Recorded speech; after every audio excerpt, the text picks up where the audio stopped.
আসলে এই সময়টা আমাকে যে কী পরিমাণ পরিশ্রম করতে হয় এক পায়ে, তো এই পুরো ভিডিওটি যদি দেখেন তো বুঝতে পারবেন এবং আপনার চিন্তাভাবনাও পাল্টে যাবে যে এক পায়ে কীভাবে কাজ করা সম্ভব।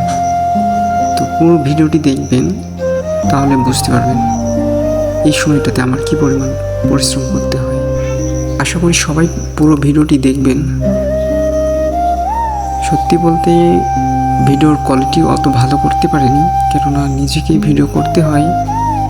তবে ইনশাল্লাহ ভালো করার চেষ্টা করি, আর সবাই পাশে থাকবেন। ইনশাল্লাহ আমি নেক্সটে আরও ভালো কিছু করতে পারবো আপনাদের ভালোবাসা এবং দোয়ায়। তো যাই হোক, পুরো ভিডিওটি দেখবেন, ইনশাল্লাহ ভালো লাগবে। আর অবশ্যই সবাই সাপোর্ট করবেন। ইনশাল্লাহ আপনাদের সাপোর্টে ইনশাল্লাহ আমি এগিয়ে যেতে পারবো। হয়তো আপনারা ভাবছেন যে এক পায়ে কষ্ট যেহেতু হয় তাহলে কাজ কেন করো, তাহলে বলবো যে যখন আমি সুস্থ ছিলাম তো তখন খুব কাজ করতে পারতাম।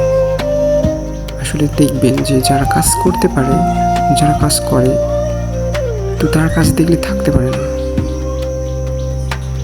তো নিজের কাজ, নিজের বাসার কাজ জোর লাগাইছি, তাদের সাথে যদি কাজ না করতে পারি তাহলে কেমন লাগবে?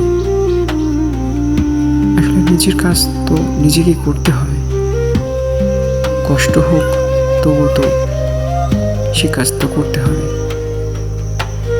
কাজ করলে একদিক দিয়ে মনের মধ্যে অনেকটা হালকা হয় এবং ভালো লাগে। যারা কাজ করে তারাই বুঝতে পারে। এবং কাজ যদি না করেন তো দেখবেন যে আপনার শরীরটা ভারী হয়ে যাবে। আসলে প্রত্যেকটা মানুষ লড়াই করেই যাচ্ছে, কেউ নিজের জন্য, আবার কেউ পরিবারের জন্য। দেখবেন যারা পরিবারের জন্য লড়াই করছে,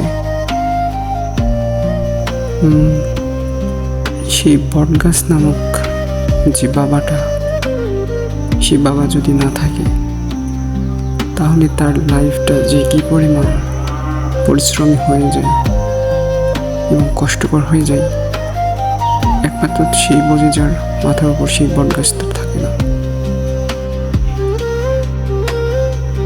আপনিও পরিশ্রমী হবেন, একদিন আপনিও খুব পরিশ্রমী হবেন, যেদিন আপনার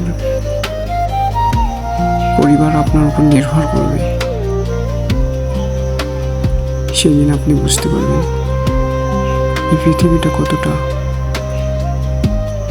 ভয়ানক এবং লড়াটা কতটা কষ্টকর। আমরা প্রত্যেকটা মুহূর্তে লড়ি এবং সেটা হচ্ছে আমার নিজেদের পরিবারের জন্য।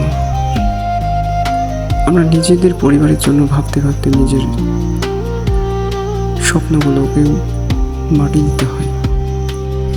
তাই সবাই আমার জন্য দোয়া করবেন, আমার সামনের পথ যেন সহজ হয়ে যায়। ভালো থাকবেন, সুস্থ থাকবেন। খুদা হাফেজ।